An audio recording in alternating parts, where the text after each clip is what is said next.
The City of Worcester presents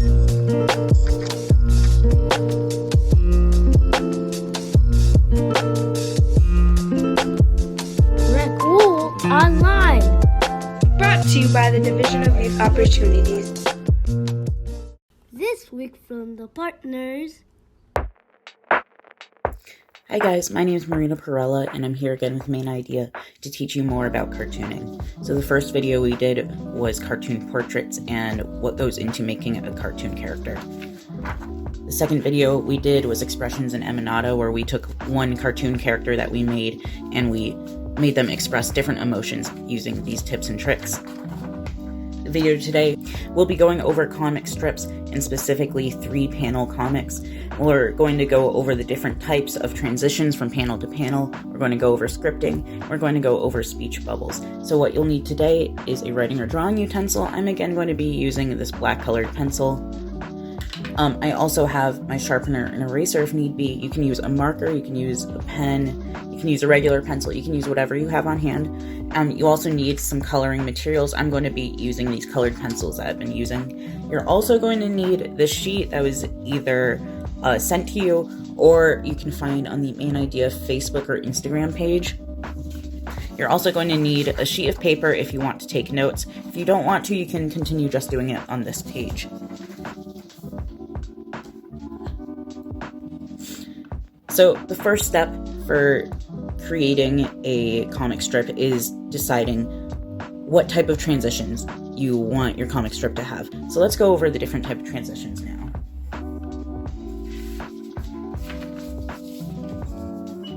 Here I drew up some examples for the different transitions, and there's 5 main ones that are used very commonly that I'm going to go over. So the first type is moment-to-moment transitions. And the example I hear is someone falling asleep. So moment-to-moment transitions means that in between each panel is an extremely small amount of time passing. So that means in between each panel in what we call the gutter, in these empty spaces, that means that the reader has to put less mental energy into figuring out what's happening in between each panel. So this can last from 1 minute to 1 second.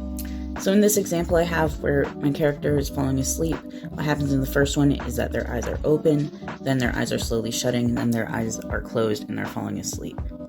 The second type is action to action, which involves one subject doing a different action in each panel, but stays within one scene. And this requires a little bit of reader input to fill in what's happening in the gutters, but altogether it makes sense. So in this first one I have my character holding a cup of some liquid. The second one they're drinking the liquid. The third one they cough.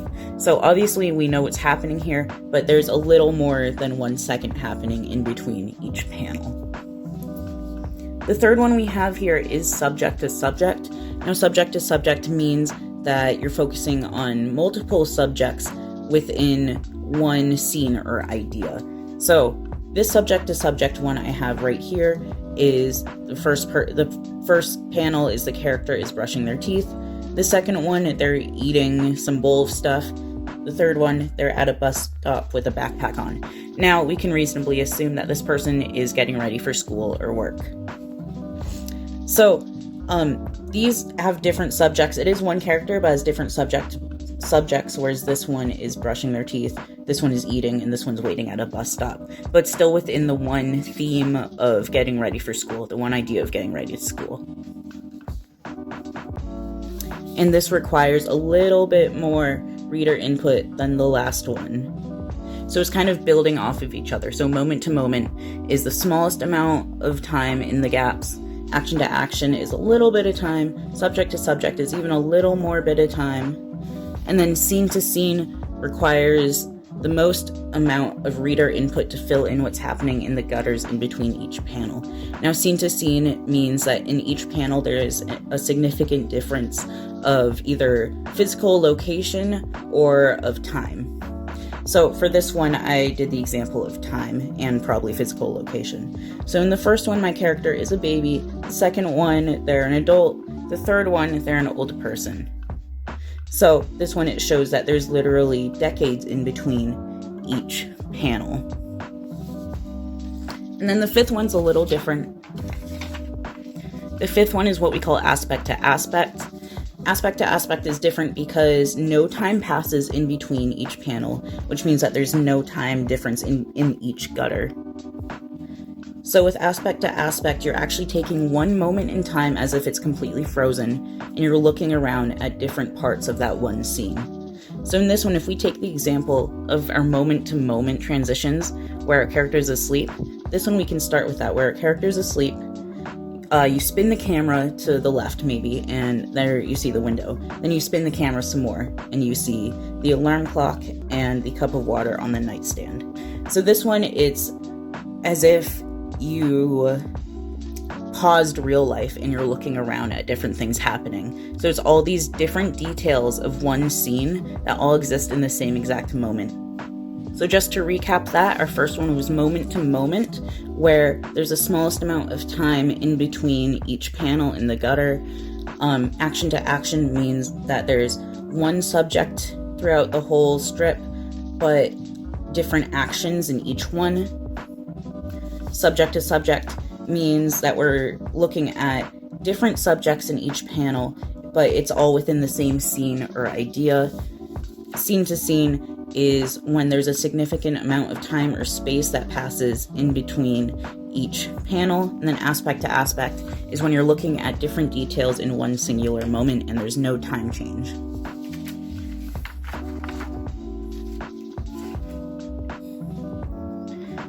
The specific examples I have on this handout sheet is moment to moment. I have this person blinking, which is as simple as eyes open, eyes closed. Action to action, much like the other example I showed you, someone drinking a cup of water.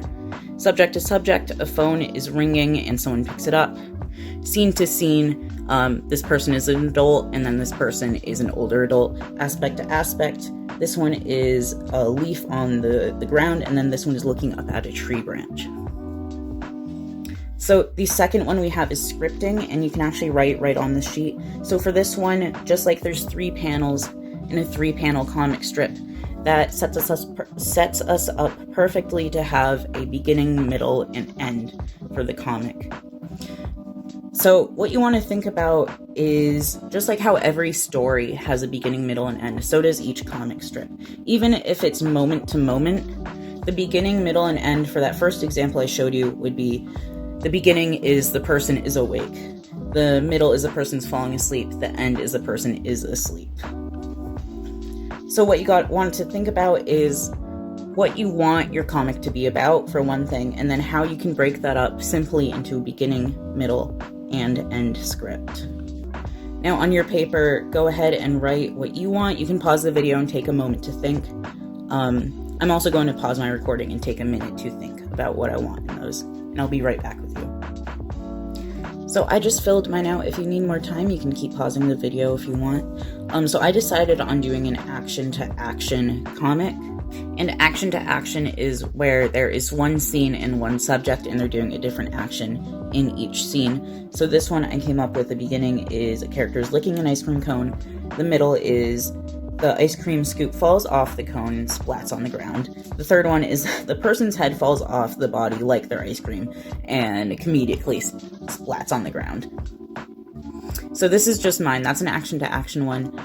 If you want, you can print out multiple of these and then do different ones, different transition types or just different scripts. And the last thing before we actually draw the comic is we want to look at speech bubbles if needed.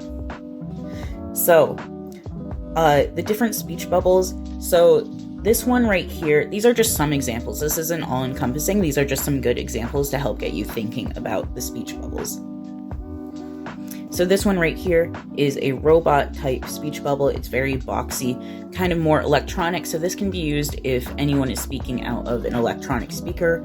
And that could range from robot to an overhead system, or it can be a cell phone. So again, that's just a box, very angular, and then a very angular tail. And then the tail should always be pointing from the person that is talking. And then it helps if you have a little robotic, square, angular text. This one is a very big speech bubble with the word that fills up the speech bubble. That indicates that someone is being loud, especially if you do these sort of bubble letters. you can tell that they're being loud. This one down here is the opposite of the robot type. This is a perfect circle with a tail, and this one shows that someone's being really bubbly, really upbeat, really giggly. This one is still a big speech bubble, but then really tiny text. And then I put this in asterisks, which are these little stars right there, to show emphasis, show that this text is somehow different than the regular text. So with tiny text, it makes you assume that the person is being quieter, because smaller things we associate with being quieter. This one is a really gunky, kind of dripping, droopy speech bubble, kind of like the Goosebumps logo. This one is good for if you have spooky text, you know, anything scary, someone telling a horror story, someone telling a threat, something like that. One right below it, very spiky, again, very angular, but more chaotic than the robot type. This is if someone's angry, and again, I did all caps. I underlined it, and then I did an exclamation mark. This one over in the corner, this is very fancy, and it has the twirls and the little cloud-like shapes and these little flower-type shapes in it too, with the cursive. And that's if someone's being fancy, like if you imagine someone putting on a really, like, pretentious, fancy voice. That's what you could think of. This one right here is really long and drawn out and angular but rounded to show that it's not a robot, it's actually just a naturalistic character. And for this one, I put the spacing in between the letters a lot bigger to show that someone's kind of like drawing out their text, like they're talking really slowly and it's about something really boring, like if you ever had like a really boring lecture in school. Some other things to think about with speech bubbles. I just have some different examples here.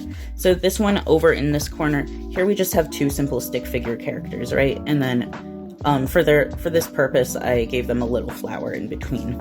So because we as a Western nation read from left to right, then you always want to start your speech bubbles in the first character speaking in your strip to come from the left.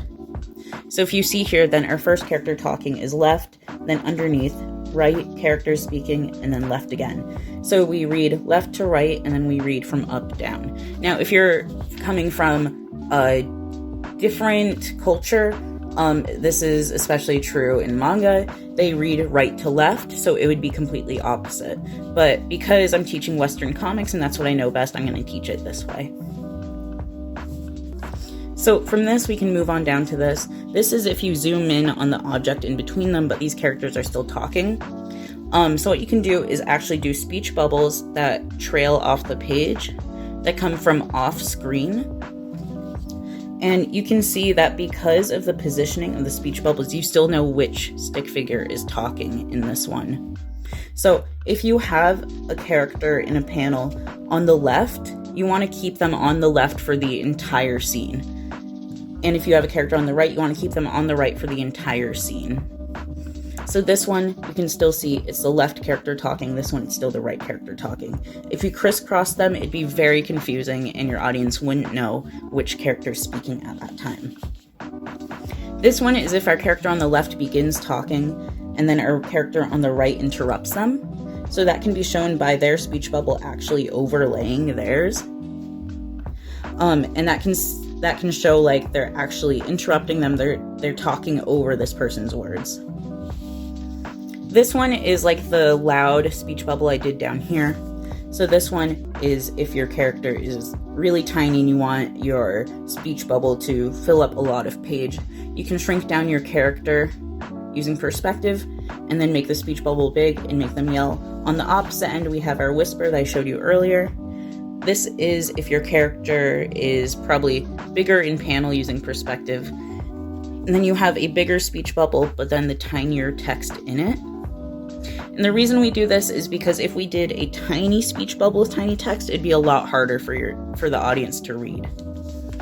These are two different ways to show a crowd that is talking. So this first one up here, you see these different stems coming from different points in the crowd, but they're all saying the same thing. So that shows like if a crowd is chanting or talking in unison, then they're all saying the same thing at the same time. This one down here is speech bubbles overlapping, coming from different parts of the crowd, different sizes. And this generally would have different things in each speech bubble, and that shows that the crowd is being very loud, talking over each other, kind of disorganized. So now that we've gone over the different transition types, the scripting, and the speech bubbles, we can start working on drawing and coloring our comic. So keep in mind what style you chose: moment to moment, action to action, subject to subject, scene to scene, or aspect to aspect. The scripting that you did, and the speech bubbles if needed. You don't necessarily need speech bubbles in a comic strip. And for the purpose of this exercise, you don't need to focus on technical skills. You really need to just focus on the setup of paneling. You can use stick figures if you want, you can use squares, you can use blobs that are labeled. It's up to you. We're not really focusing on the level of experience with drawing that we have right now. So go ahead and start working on your comic. If you want, you can pause the video. I'm going to be working on my comic too, and then I'll speed it up for you guys.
Okay, so I just finished drawing my comic. The next step is to color it, but I just wanted to show you something. So the first one, I drew the person licking the cone, then I made it fall off, and I actually changed my script a little bit. The punchline for this one is that the person licking the ice cream was actually a bigger ice cream that mimicked the same thing. So it's okay if you change your script while you're going through with the comic. That's actually part of the process, is editing and reworking.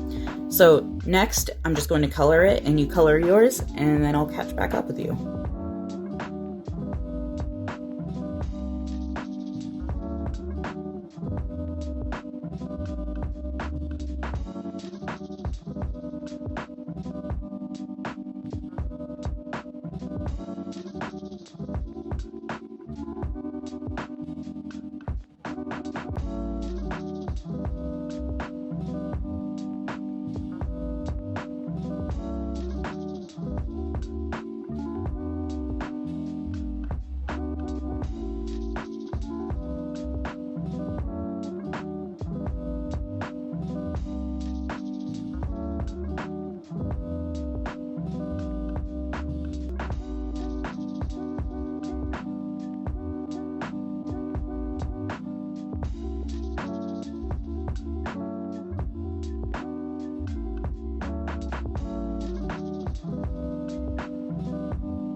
So here is my finished comic strip.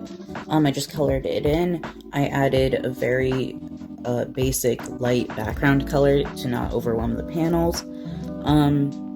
I also added this little sound effect splat, and then a bigger splat. Then I added these motion lines, which are also Eminata. These motion lines to show that's falling, and then, of course, splatting on the bottom. Alright, so that's what I have for this video. I hope you enjoyed it, and I hope you tune in for the next video. All right, thank you.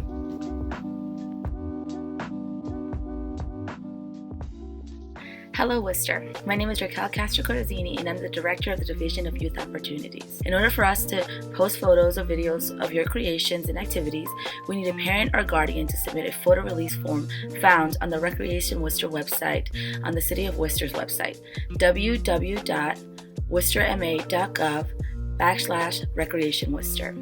Photo and video releases are meant to protect your family's privacy. You can still submit your work, and we will edit out any faces that do not include a photo release. You only have to fill it out once and can change your mind at any time. Just contact us with any changes, and we will update your permissions. We look forward to highlighting all the projects submitted. Thank you, and stay safe. Share your pictures or videos of your final project with us by texting us at 774-366-5103. Or email them to us at calixtov@worcesterma.gov. Or message us on Facebook or Instagram. Did you have fun today? Have fun and stay safe. See you next time.